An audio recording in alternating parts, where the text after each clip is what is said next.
album right here. I don't know if y'all niggas know this, but Juicy went platinum. No, Juicy went gold. Big Papa went platinum. Flavor in Your Ear remix went platinum.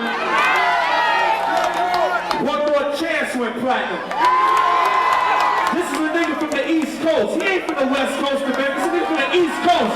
Give it up for this nigga right here, straight from Brooklyn. B.I.G. 1995. Specjalna impreza z okazji platynowej płyty Ready to Die i kilku wcześniej wymienionych singli.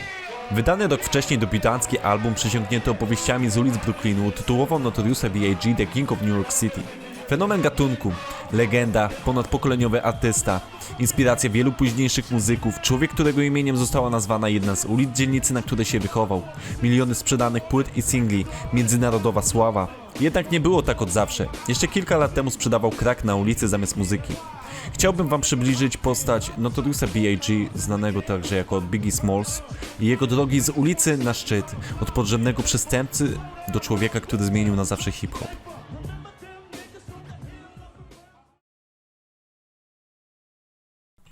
Brooklyn, New York City.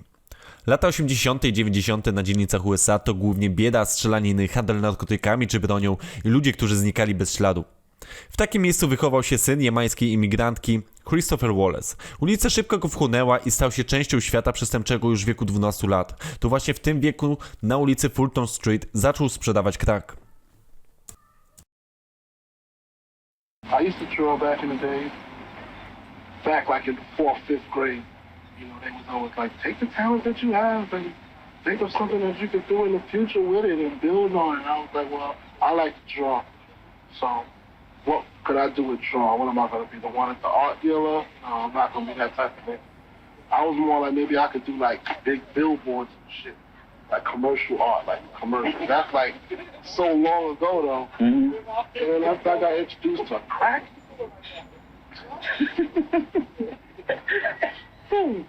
commercial art. I go out here for 20 minutes and get some paper, some real money, man. Życie na ulicy pochłonęło Biggiego. W szkole był na tyle rzadko, że Jay-Z czy Busta Rhymes, którzy chodzili do tej samej szkoły, nawet nie wiedzieli, że on też rapuje. Me, Biggie and Jay went to school together. Me, Biggie and Jay-Z went to school together.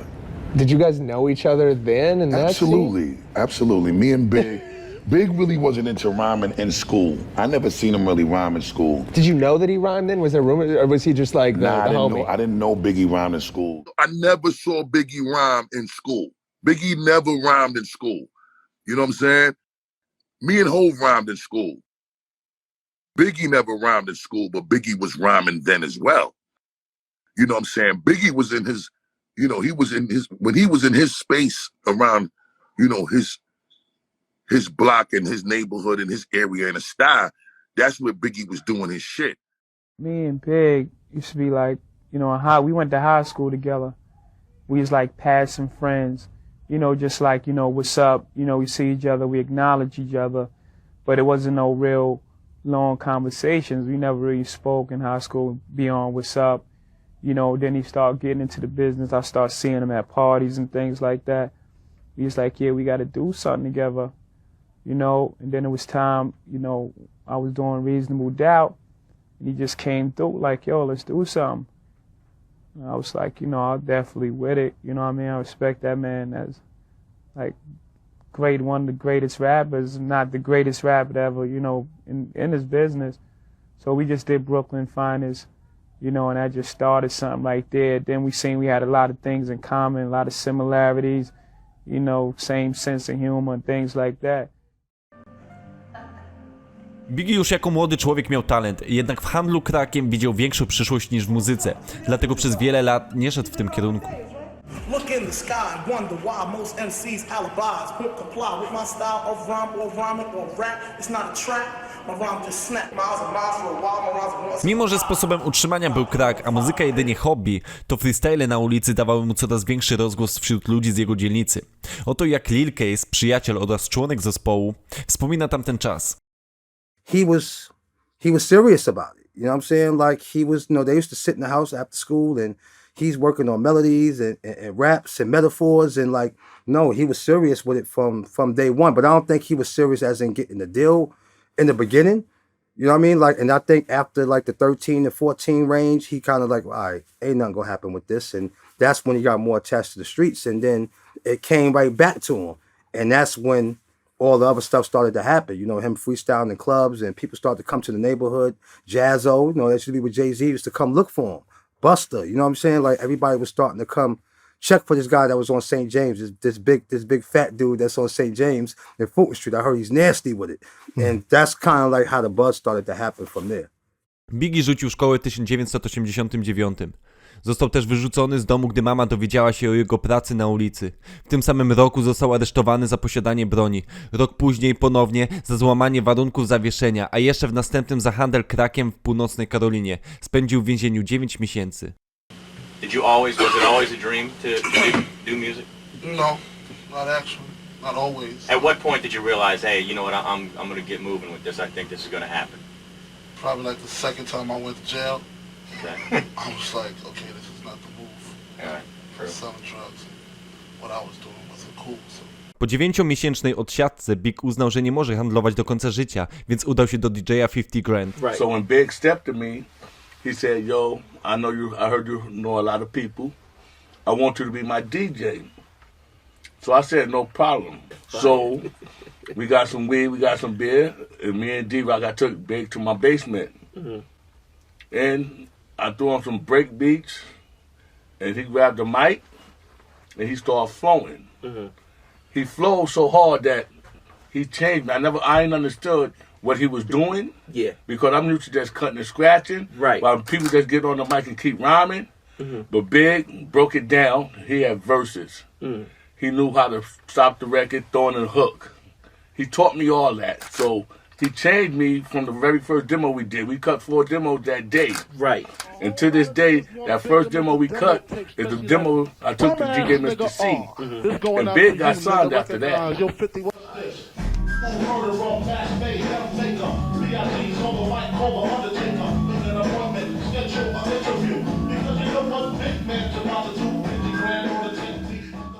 Very first demo was shot right here in the basement. Demo was done 2 hours later. Right. In this basement, right here.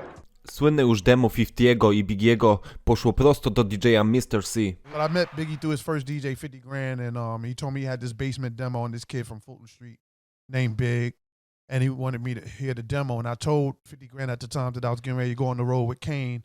I don't remember what date I told him I was coming back. Let's say if I said, y'all be back September 23rd. When I come back, I'll come to my crib because I lived on Gates, Bedford, and Franklin at that time. Right. You still in the area. I was still in the area. Right. So I'm like, come back to my crib, September 23rd when I get off the road, and I'll listen to it. The night that I came back, that night, I ain't even unpacked my turntables, my luggage. He's in front of my house with the demo. So it's 50 and Biggie. Right, basement demo. And the crazy thing about when I first heard this demo was it was Biggie rhyming over the same sample that me and Kane used for Ain't No Half Stepping that we used, that y'all heard earlier. So I told 50 Grand we need to remake the demo and submit it to the Source magazine, and that's what we did. And and then the rest. So So let me ask you this: you was sold on the rhymes, like you was like. I was sold on the rhymes, and I was sold on. It was like, you remember I just told you the story about how I heard Kane, how amazed I was when I heard Kane with that one line. I got braids in my hair just like Stevie Wonder. When I heard that line, loot like Michael Jackson, kicks like Bo Jackson, bitches like Freddie Jackson, no need to ask in my crew. Oh, no fronting, no faking moves, fighting and fucking, the same thing, we stick and move. When I heard that, we redid it. I submitted to Matty C from the Source because he had a contest called Unsigned Hype, where you could submit demos and then a possibility of you getting a record deal. Right. So we submitted it. Then they featured Biggie in the Source magazine. Him and 50. Right, him and 50 Grand. They featured him. We was excited, but we wasn't too excited. It was just like, it was dope to see it, but we looking like, all right, it's a little page, all right, unsigned. You're not thinking nothing gonna come from that because, we wasn't really seeing people get deals from that or see people blossom like how Big did from an unsigned Hype. You know what I'm saying? But that got the attention of Puff. You know what I'm saying? That's where we going with it. You know what I mean? Yeah. That got the attention of Puff, so it did work out. Then Puff is asking Maddie, yo, I see you got the unsigned hype contest. Who's like the best rap over there? Maddie C says, yo, I got this dude, Biggie Smalls and Hitman 50 grand. And Puff asks Maddie, how does he look? And Maddie C says, well, he's not the best looking rapper in the world, but he can rap his ass off. Then Puff says to Maddie, well, how do I get in contact with him? And then Maddie said, you got to hit Mr. C up. And Puff hits me up, and then I got in touch with Puff, and then that's how we set up a meeting at Uptown for Biggie to meet Puff. Biggie po podpisaniu kontraktu w Uptown pojawił się jedynie w jednej piosence Heavy D and the Boys, a niedługo potem Puff Daddy został zwolniony z Uptown. Tydzień później założył własną wytwórnię i podpisał w niej Biggiego. What's the deal? What's going on? How did you come to sign these two let them tell you, artists here? Well, tell them the story. Okay, go ahead, Big.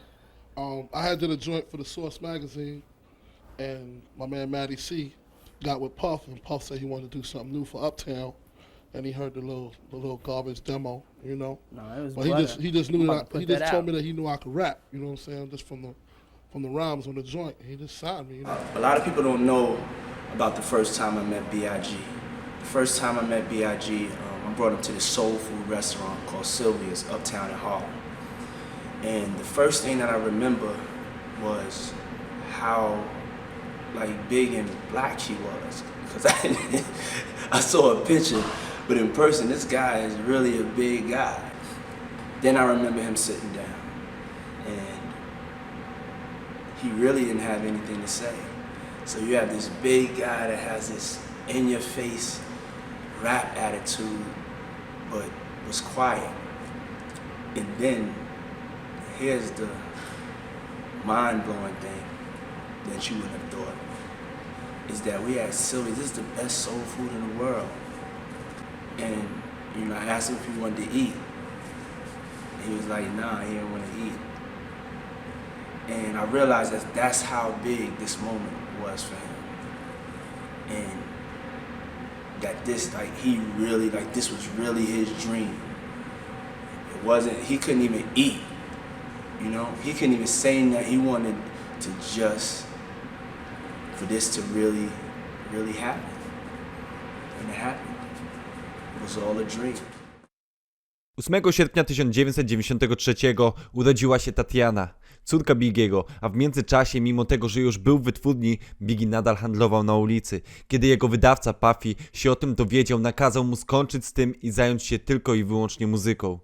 Of course, we were still attached to the streets, you know what I'm saying, because nothing wasn't solidified money-wise and contract-wise, so we were still dipping in the streets, but the music was definitely serious. I mean, you know, nah, we in the studio every day now. You know, he's working now. You ain't got time to be in the streets no more now. You know, I gotta go do this Dolly Cat, this Super Cat verse. Then a week later, you shooting that video. You know what I'm saying? Then, yo, I gotta go to Hev studio, go do this with Hev. Y'all gotta go in and do this song with Onyx and Naughty by Nature. Like, it was like constant work, because I think Puff was trying to keep him off the streets.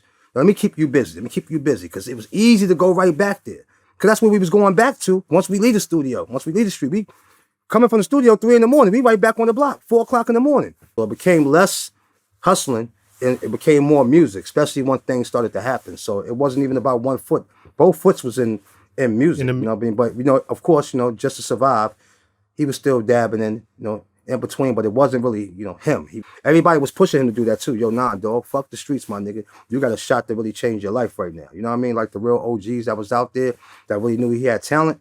They was trying to push him away from the streets. Like, nah, dog, you nice, man. Come on, man. Put the city on the map type of thing. You know what I mean? Sometimes it takes maturity. You got to mature, you know? When you brought up around that type of lifestyle where, you know, when you toting guns all your life and then you get a record deal, it's kind of hard to break that habit. You know what I'm saying? Right. Until something may happen to you, like you going to jail or you catching a case or somebody trying to do something to you. I know some people that just can't leave their gun no matter how much money they got. It's just the way they was brought up. Right. And if that's all they know about, that's all they're going to rap about.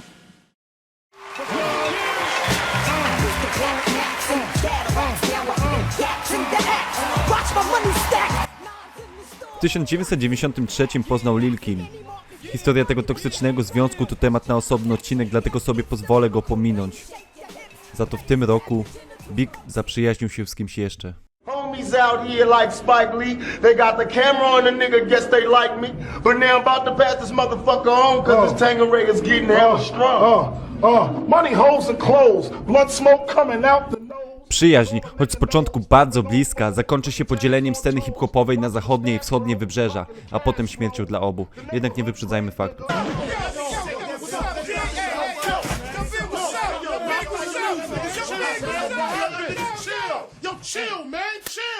Po kilku remixach, dzięki którym zdobywał coraz większą popularność i słynnego już singla Party and Bullshit, nadszedł czas na jego solowy album.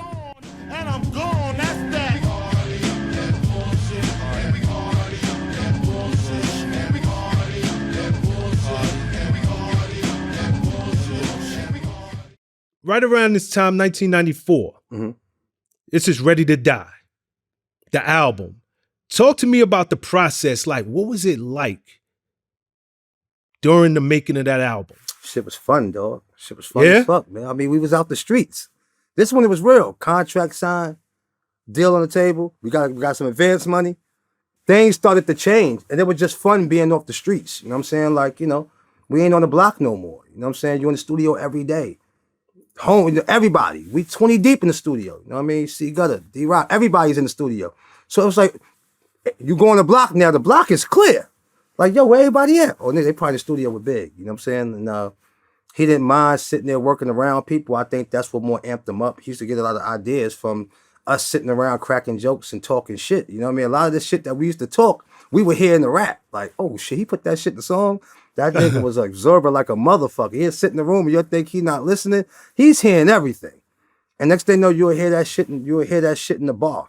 Or hear that shit in the hook. You know what I'm saying? But it was fun. It was just us off the streets and watching him create, man. It was like, you know, you was watching magic happen. That was us just, you know, being in the studio. Then Puffer coming in, spice some shit up, you know what I mean? And make this shit sound crazy. And us being kids, you know, we 15, like 14, like, oh shit, mother, we sitting around Puff Daddy every day. You know what I'm saying? Album Ready to Die contained a song called Unbelievable. Now with this particular song, the album was already done and he was coming out with his first single, Juicy. So when it came down to the album already being turned in and Juicy was gonna be the first single as a definite, he wanted to get a street record for the B-side so he could hold the streets down because he already knew he was gonna have radio on lock. Calls me one day, I'm at D&D, and he tells me, man, I need that street banger. I was really so caught up in my time frame of work that I didn't have time to really do a song for him. And I told Big, I don't have the time. Maybe we can do it on the next album. He goes, no, I need that street banger and you gotta give it to me. And I don't care if it's just some notes just going bap, bap, bap. And I was like, all right, let me find some notes. Big walks in and hears that and goes, ooh, it's coming along, it's coming along. I was like, yeah, let me finish working with it. He starts hearing the notes, the stabs, the boom, boom, boom, boom. He goes, that's it. Just make sure you do other versions of that so that when I do the hook and I'm rhyming, it has other flavors and it doesn't just do that. I said, all right, put it into the MPC, started tapping out the sounds. We stayed about maybe 8 or 9 hours and it got to a point where I was like, yo, Big, you haven't written anything down yet, bro. And I mean, it's getting late, I want to go home soon. He goes, oh, no doubt, I'm ready. Like, you haven't written anything. He goes, I don't write nothing on paper.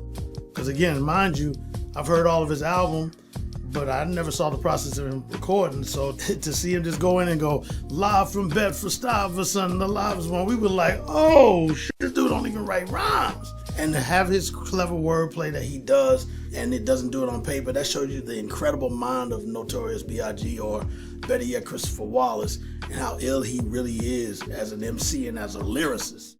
Who the fuck is this? Paging me at 5:46 in the morning, crack of dawning, now I'm yawning. Wipe the cold out my eye, see who's this paging me and why.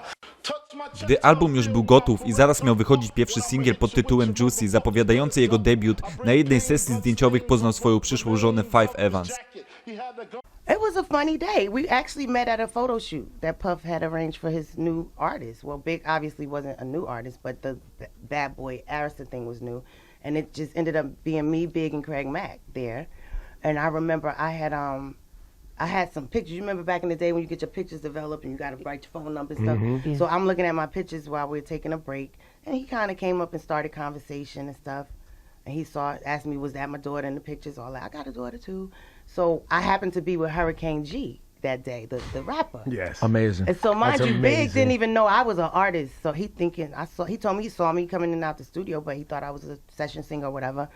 And I'm in his mind, he's probably like, how she know her? Because G was popular at the time, you know? Yeah. But what happened was Gloria was at Redman's house, who's a good friend of mine. I dropped my daughter off for his sister to babysit her. Told Gloria, I gotta go to the city. I'll drop you off in Brooklyn. Boom, boom, boom, boom. So Gloria comes with me to the photo shoot. I guess Big is talking to her, like, how you know her? You da da da. He finds out I'm dropping her off in Brooklyn, asks me could I take him and the Mafia back after the photo shoot. So I take them back to Brooklyn, and it was jokes the entire trip back to Brooklyn. So when I dropped Big off, he was like, I'm gonna call you. I'm like, all right, but I never gave him my number. And then the next day he called me, and I'm like, how'd you get my number? He's like, I took it off of he took it off of my envelope. No, actually, when I met Faye, I married Faye like 8 days after I met her. Wow. So, Love at first sight. 8 days, a week and a day. Wiem, że brzmi to bardzo romantycznie, aczkolwiek co do tych 8 dni Five Evans twierdzi zupełnie inaczej. We actually got married more like 2 months, maybe a little less than 2 months after we started hanging out and talking. But it definitely wasn't 7 days. We just weren't thinking and moving fast, and we knew we were in love. And he said, I want to marry you. And I said, when? He said we could do it now. Within a week or two after he said that, we were married. But that wasn't when we met. So, you know, maybe that's where that story came from, the 7 days.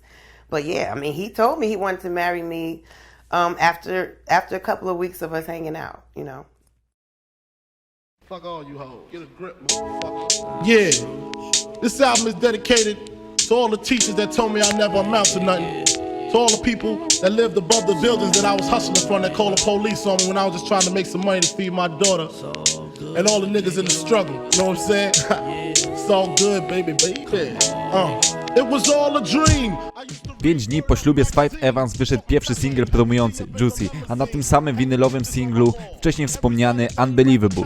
Singiel szybko stał się hitem, nie obyło się jednak bez kontrowersji. Pomysł na beat, który zrobił Poke i Puff Daddy, został skradziony od Pitey Rocka.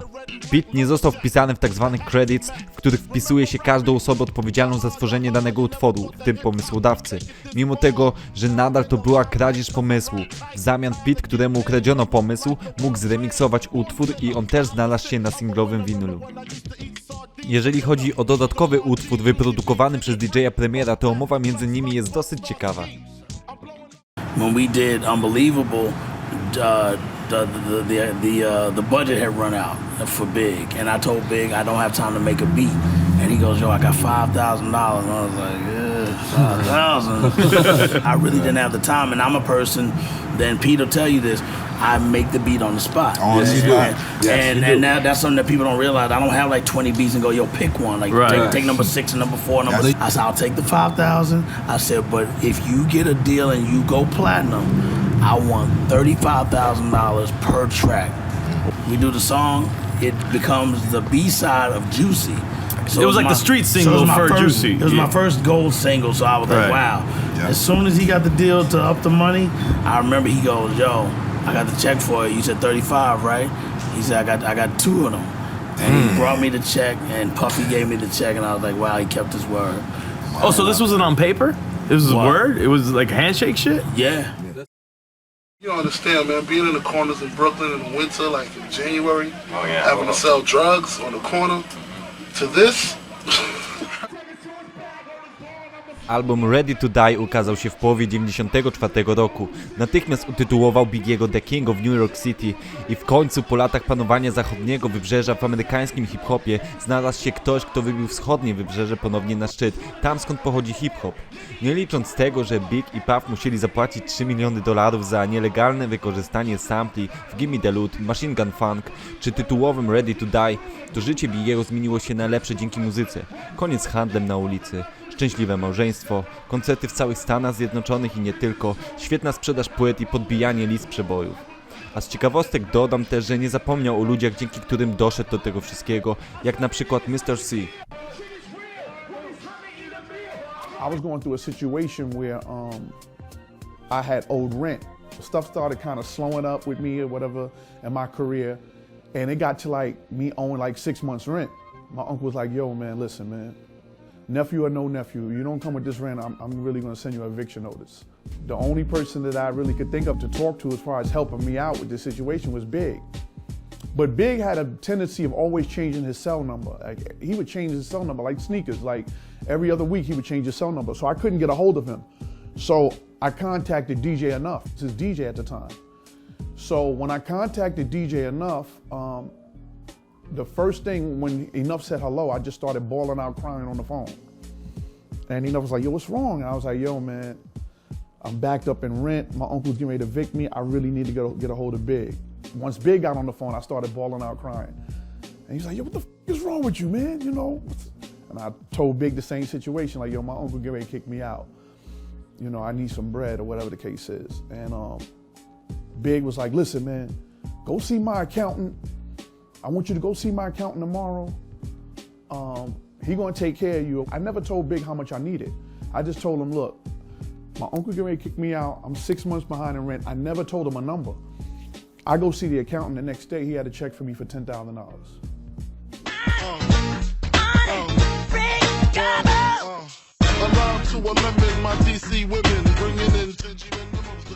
Jednym z mniej znanych faktów z życia Biggiego był singiel nagrany z Michaelem Jacksonem. Wokół tego, jak doszło do stworzenia tego singla, są pewne sprzeczności. Lil Case, przyjaciel Biggiego, uważa, że Big został zmuszony do tego. Co innego jednak twierdzi Dallas Austin, który był producentem albumu Michaela Jacksona. So after we finished, we was working on the song, he goes, man, I really want a rapper. You know, I need a rapper on the song. So I was like, well, maybe you want like Tretch from Naughty by Nature. You know, I said, no, I need somebody harder or something. I said, well, you want like Notorious B.I.G? He goes, yeah. What about him? You know, so I called Puff. I'm like, I've been working with this Michael Jackson stuff, man. You want Biggie to do a rap, man? You send him out here? He's like, yeah, I'm sending him now. So Biggie comes out. Me and Biggie are riding around in the car, listening to the song. And he's writing the rap and smoking weed. And he's like, I just can't believe I'm sitting here with you guys, you know. And after he says the rap to me, he's got like, you know, a bunch of cuss words and niggas and toting guns and all this stuff is in the rap. So I'm like, oh man, I don't know if this is gonna fly with Michael because it's got so many cuss words and you talk about gun toting and everything else and indo smoke and you know. So I was like, I'll tell you what though, let's just do it for him. Let's go in there and lay down the rap once, just let him hear it. And Michael comes in and hears it, and I'm just sitting there like, oh my God, this is, you know, kind of embarrassed in one sense because it's got so many street words in it. And Michael just goes, oh my God, this is perfect. I love it. That's exactly what I wanted to say. So I was like, there it is. Biggie Smalls. I'm surrounded by criminals, heavy rollers, even the shiesty individuals. Wróćmy jednak do 1994. Niedługo po premierze debiutanckiej płyty Big założył swój własny zespół Junior Mafia, której członkami byli m.in. Lil Case, przyjaciel Biga z ulicy, czy Lil Kim, jego była, a potem kochanka. 30 listopad 1994. Biggie i jego nowy zespół siedzą w Uptown Studio. Wydarzenia z tego dnia zmieniły na zawsze hip-hop. Rap star Tupac Shakur is in a hospital recovering from serious gunshot wounds. Police say controversial rap star Tupac Shakur was entering the street-level lobby of an 8th-floor recording studio near New York's Times Square after midnight when 3 robbers confronted him and his friends.